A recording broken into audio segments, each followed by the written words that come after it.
What Now, America? With Archbishop Fulton J. Sheen.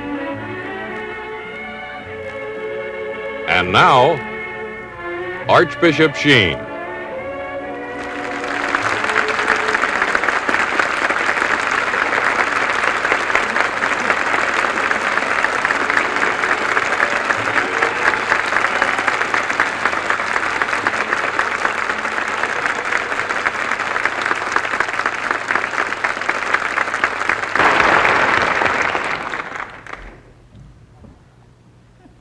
Fellow Americans, did you notice the beauty of that theme song? I must tell you about it. When I first started television, I asked Mr. Fritz Kreisler, the famous violinist, to do me a theme song. And he gave me a number of his compositions, and he said, now, choose any one you want, and you may copyright the one that you choose. So I had some musicians play the various ones, and the one that I liked was entitled Vienna March. And I said to Mr. Kreisler, I can't march on the stage, so we'll have to change this to a waltz. And he said, it can't be done. It just can't be done. Well, I said, try it. So he sat down at the piano in his living room and tried about 2 bars. And he said, see, I told you, it can't be done. It would spoil the music. With that, Mrs. Kreisler said, tonight he's in one of his no moods. So she said, Fritz, come here. So Fritz followed her out of the room, and they went down the long corridor. And at the other end of the corridor was another music room. And a short time later, I heard coming from that room the strains of that music in waltz time. Never underestimate the power of a woman. So this is now our theme song, which we've had for these years. And though I wanted something that was very beautiful, I don't know anything about music, and I can't sing, and I must tell you about that. I was once visiting Grace Moore. Remember Grace Moore, the very famous metropolitan star and movie star? And we were seated alongside of her swimming pool in Connecticut. And after I'd been talking about 5 minutes, Grace said, I haven't heard a word you said. I was listening to your voice.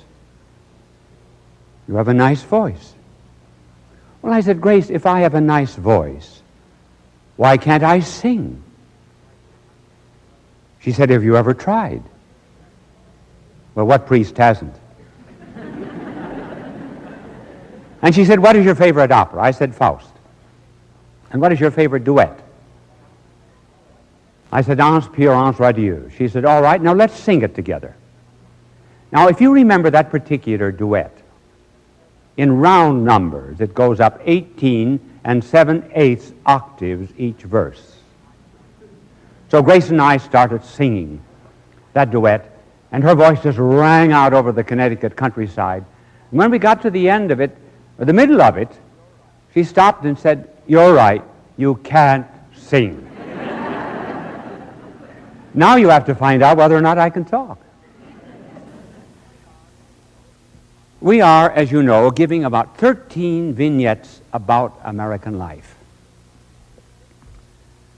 And this particular subject will be the anatomy of violence. We are a violent America. We were not that way at the beginning. At the end of our Revolutionary War, we disbanded our army.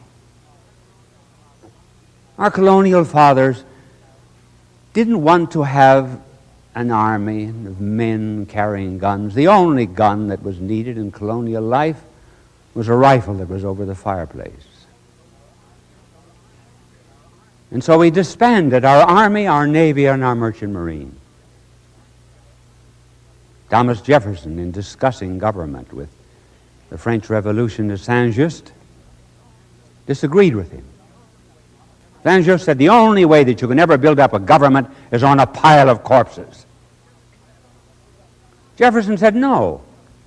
He said governments are relative. Politics are not absolute. There may be parties. So he refused to subscribe to violence. But then came the burning of witches, slavery. And today, we are a violent America. Now, let me give you some figures to prove it. And these figures are from the FBI. And they carry over a 10-year period. Here we will speak first of all of men. The arrests of men for serious crimes, rose in 10 years from 81% to 256%.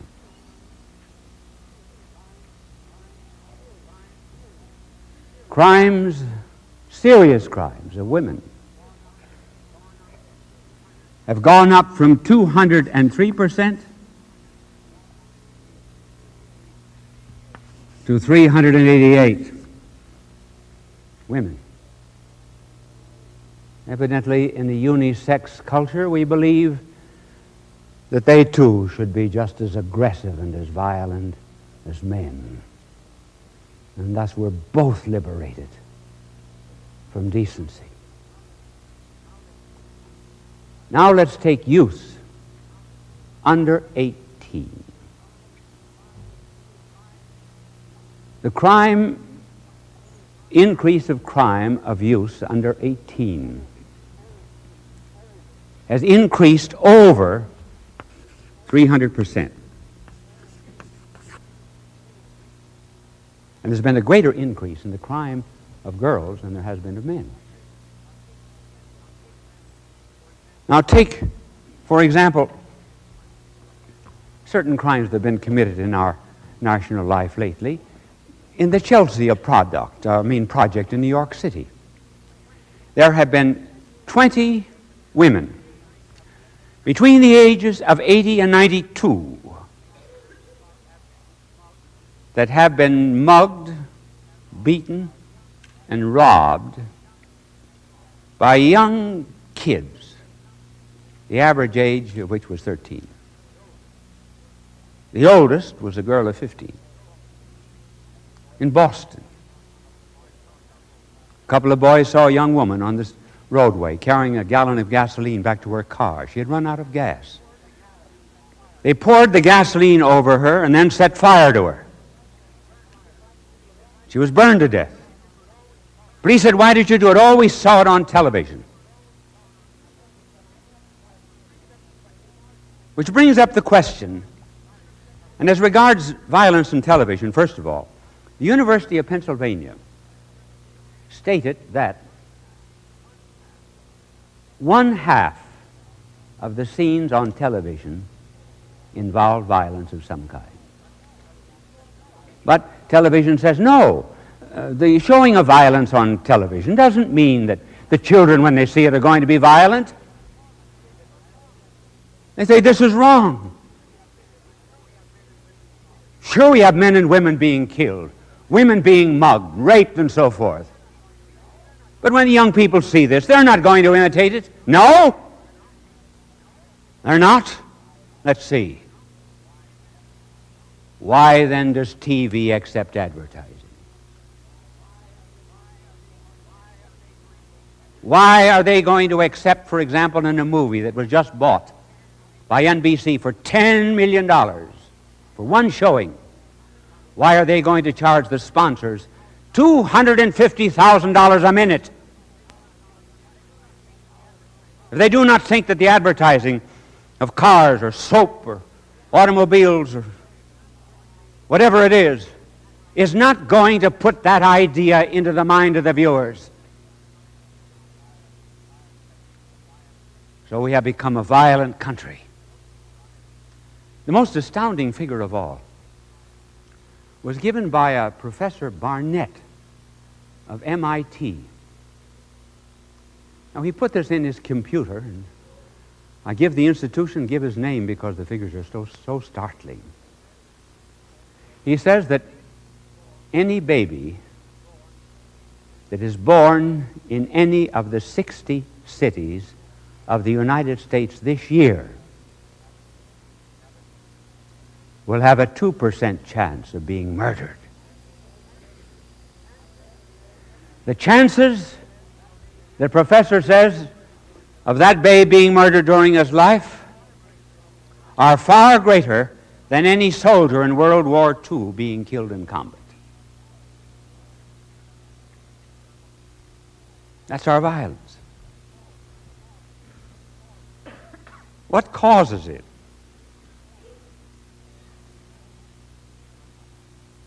Well, one reason is every sex-mad or carnal age is a violent age. Professor Sorokin has traced this through history. Why is that? Why is an age which is bent on pleasure, particularly erotic pleasure, why is it a destructive, aggressive age? Well, one of the reasons is that all our body sensations decrease as time goes on and with use. For example, if I had the habit of clicking my fingernails, for example, during a telecast, well, you might hear it, and then after a while you pay no attention to it. It would require a greater click. We'd have to bring in a cricket in order that you might notice the click. As a matter of fact, there were a couple of psychiatrists, or other psychologists, a few years ago, tried to prove that as you increase a sensation, 1, 2, 3, 4, 5, you have to increase the stimulus, 2, 4, 8, 16. It always requires a greater and greater excitement. Finally, you get into masochism, into violence, the crime passionnel. And that's our madness for sensation, and particularly of the body order, is driving us to ever and ever greater stimulus to get an excitement. One of the reasons why death so often follows a raping. A second reason is we all have guilt in our souls. We deny it, and we will talk about that later. But we all have sins, things that we have done for which we're very ashamed. We know that we ought to be punished. So we like to see violence on television. We like to see someone cracked in the jaw, knocked over with a club, hit by a bullet, anything, because we see now vicarious satisfaction of our own guilt. He is taking the punishment that I deserve. Otherwise, there wouldn't be this love for violence that there is in our theater and on our television. But these reasons are not really as important as this one. And this is very basic and fundamental.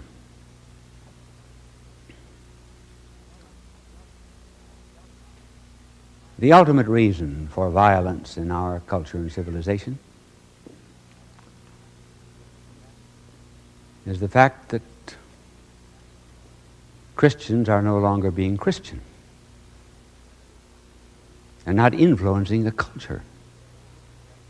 That is true, in fact, for the whole Hebraic Christian tradition.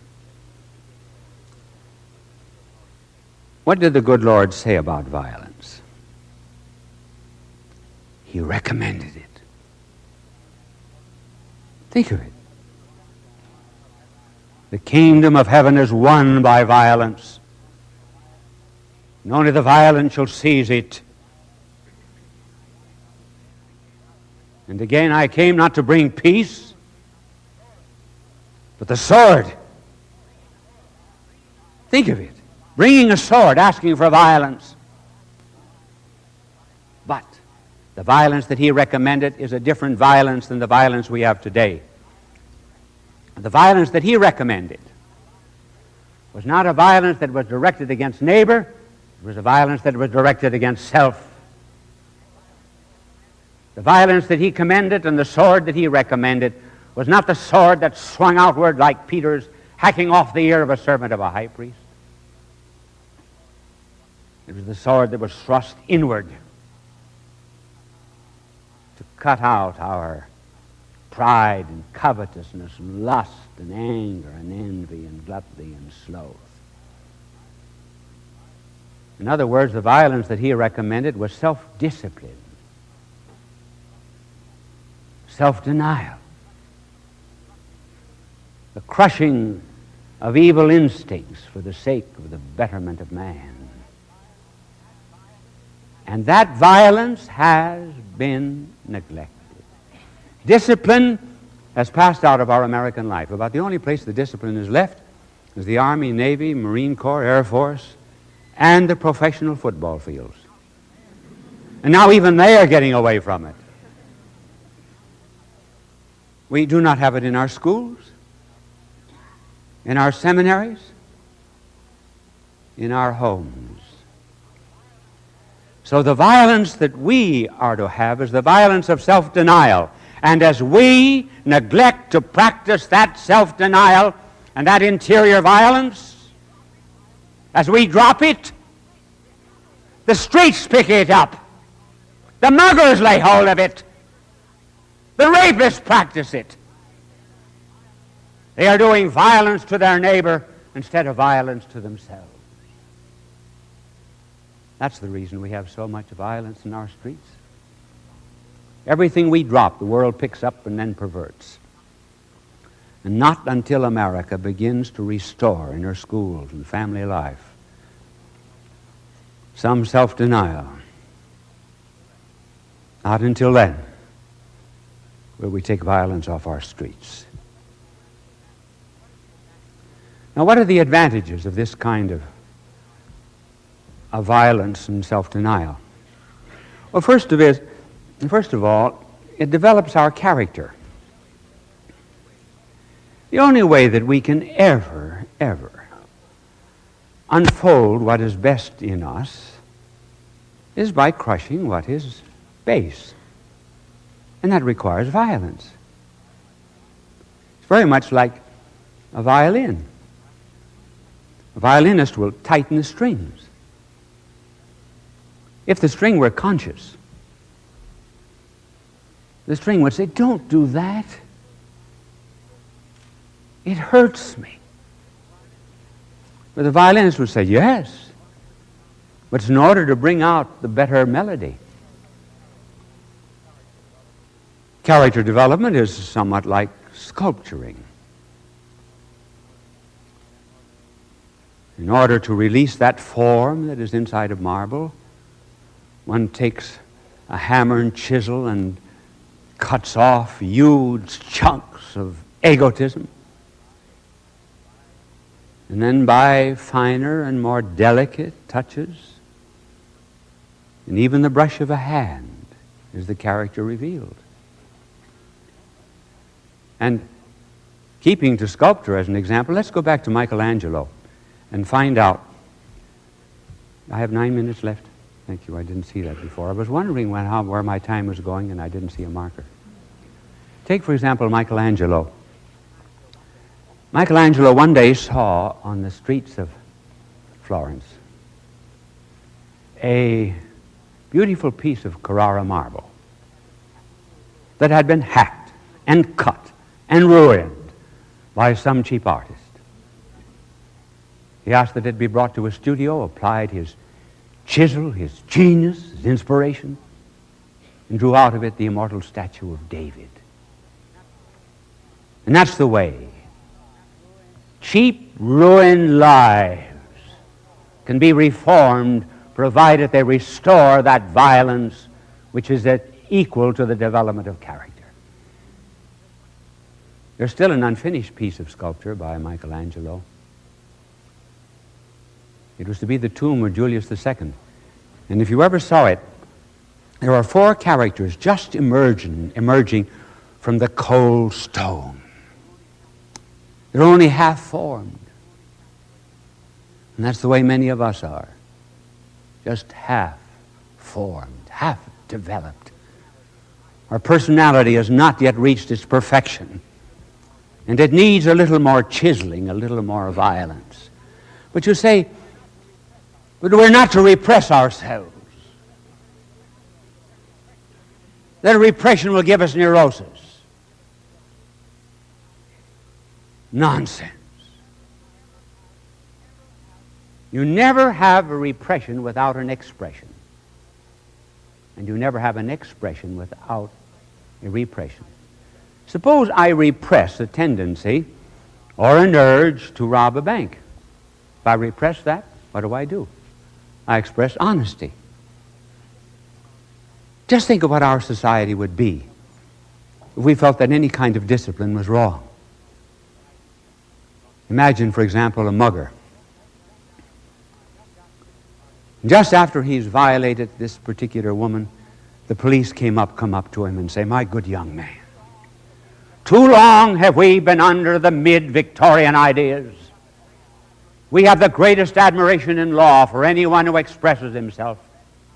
I dread to contemplate what would happen to you if you had ever restrained this tendency to rape. That would cause a neurosis in you, and we bless you for it." Nonsense. And not until we begin to repress the evil that is in us will we begin to make a sound and better America. As a matter of fact, we very often have to do violence to our immediate needs in order to achieve an ultimate goal. Let me tell you a story about myself. When I finished college, I won a scholarship. It was to 4 years and 3 years in the university, leading to a PhD. And I was very anxious to get a PhD and go through a university. And the summer after my graduation, I went to see my professor of philosophy.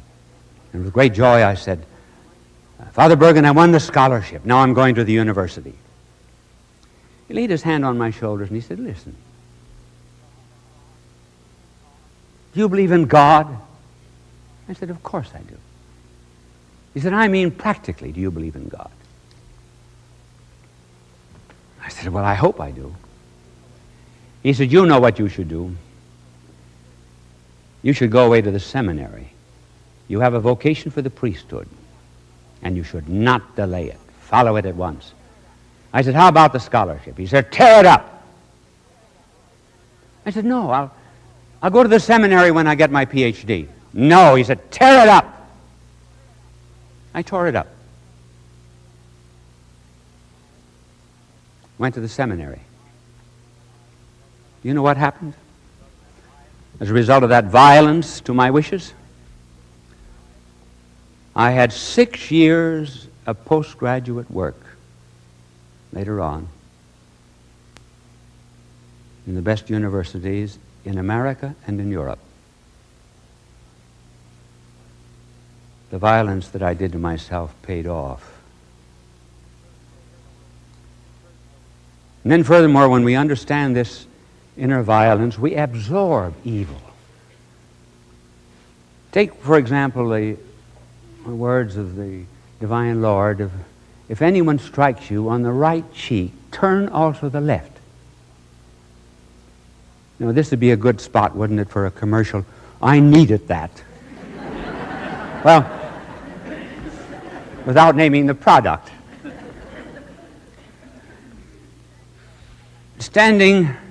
Being hit on the right cheek, you are to turn the left. Now, why is that? Well, suppose there are 10 men here, and I preach hate and violence to them. Now I said, turn around, hit your neighbor. And everyone turns around, hits the neighbor on the right cheek. Finally, when they get to the eighth man, he turns around and hit on the left cheek. He stops it. Violence does not continue when there's that kind of charity and love. And in conclusion, then, our anatomy of violence is we have become violent because America has given up the development of character and self-discipline. We have too much in our American life of that gesture, the clenched fist. That clenched fist stands for hatred and for violence and for destruction. It is the one gesture of man that takes this symbol of art and turns it into the claw of a beast.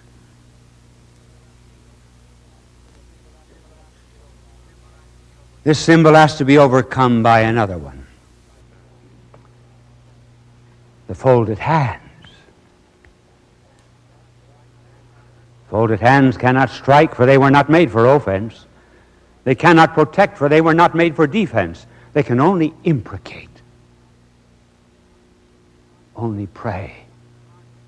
The carnal decade, 10 Gothic spires, spiring upward for the souls of men.